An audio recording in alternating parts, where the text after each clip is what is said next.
Chapter 4, Truthfulness.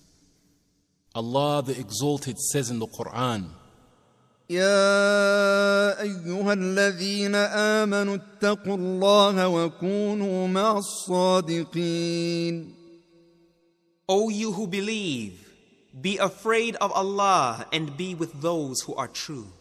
and Allah also says, والصادقين والصادقات. The men and women who are truthful in their speech and deeds. and Allah also says, فلو صدقوا الله لكان خيرا لهم. Obedience to Allah and good words were better for them. 54. Ibn Mas'ud radiyallahu anhu reported, the Prophet sallallahu alaihi wasallam said, truth leads to piety, and piety leads to Jannah. A man persists in speaking the truth till he is enrolled with Allah as a truthful. Falsehood leads to vice, and vice leads to the fire. And a person persists on telling lies until he is enrolled as a liar. Collected by al-Bukhari and Muslim. Commentary. Siddiq, veracious, and kadhab, liar.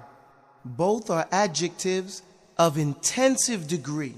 That is to say, the words stand respectively for someone whose truth has become his second nature. And in the opposite case, one is a liar who is in the habit of telling lies.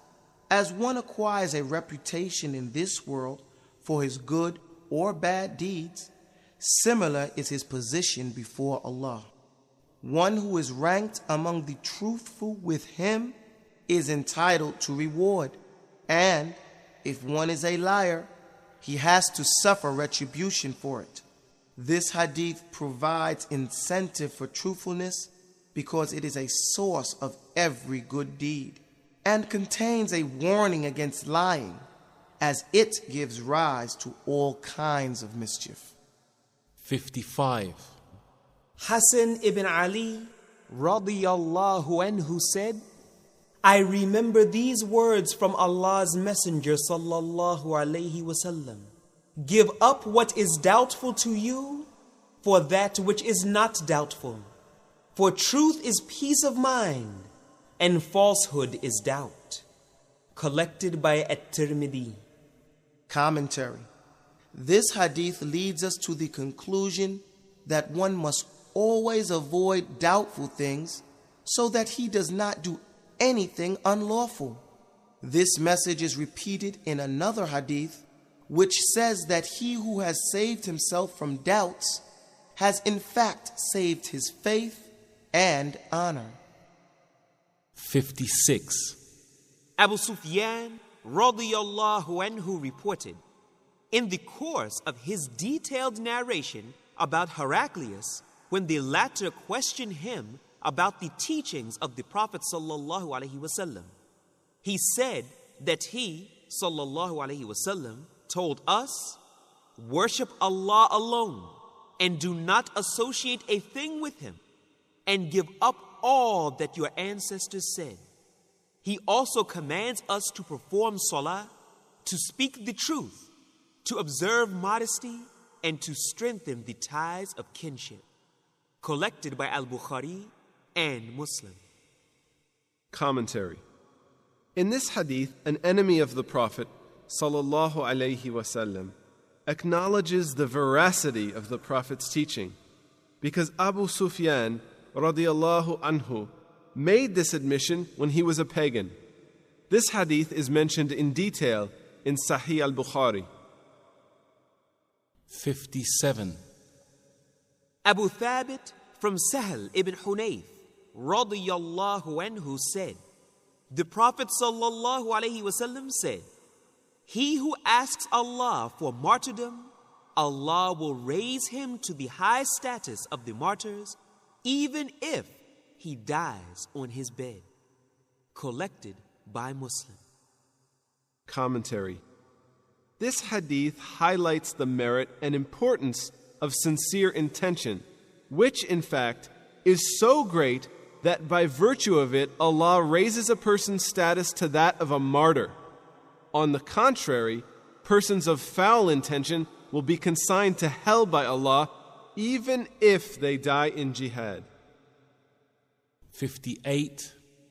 Abu Hurairah radiyallahu anhu reported that the Messenger of Allah sallallahu alaihi wasallam said, one of the earlier prophets who was out on an expedition proclaimed among his people that no man should follow him who had married a woman with whom he wished to cohabit but had not yet done so, or who had built houses on which he had not yet put the roofs, or who had bought sheep or pregnant she-camels and was expecting them to produce young.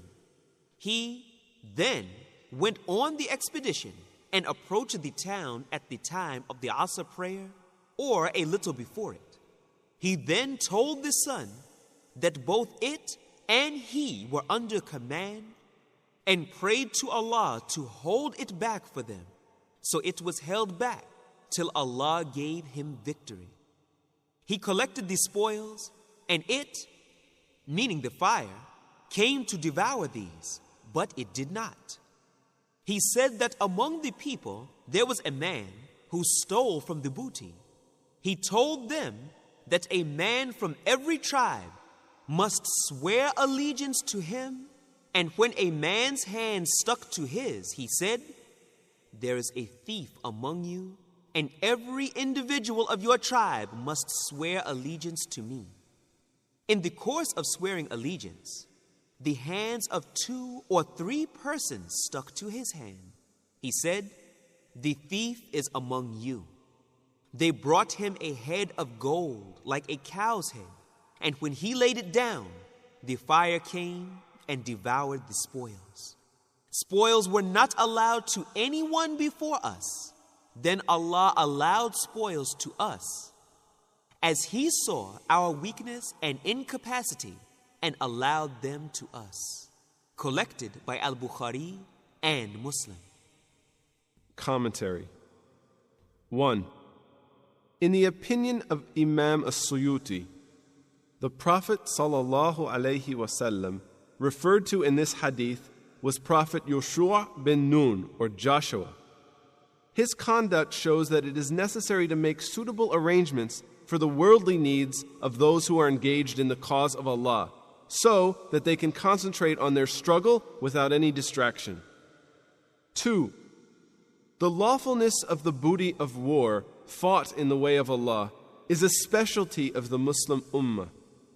Before the advent of Islam, the Sharia of the Prophet Muhammad ﷺ, the booty of war which was free from dishonesty used to be consumed by fire. This hadith also confirms the miracle of the Prophet Yoshua, or Joshua, in which the movement of the sun was stopped until he had conquered the village. 59. Hakim ibn Hizam radiyallahu anhu reported that the Messenger of Allah sallallahu alaihi wasallam said, both parties in a business transaction have a right to annul it so long as they have not separated. And if they tell the truth and make everything clear to each other, they will be blessed in their transaction. But if they conceal anything and lie, the blessing of their transaction will be eliminated. Collected by al-Bukhari and Muslim. Commentary. Here, the 2 persons engaged in business are seller and buyer. The word right here means that so long as both of them are present at the spot where business is being transacted, they have a right to cancel their bargain. In other words, even after the mutual acceptance of the terms of the bargain, so long as they are present at the spot, they are entitled to cancel the deal until the time they separate from each other. Generally, people do not think it permissible to cancel the bargain after it has been settled, even though both parties are present there. But this is not correct. Their view is contradicted by the hadith. Truthfulness is a means of blessing in business, while falsehood and hiding of any defect in the merchandise detract from its blessing.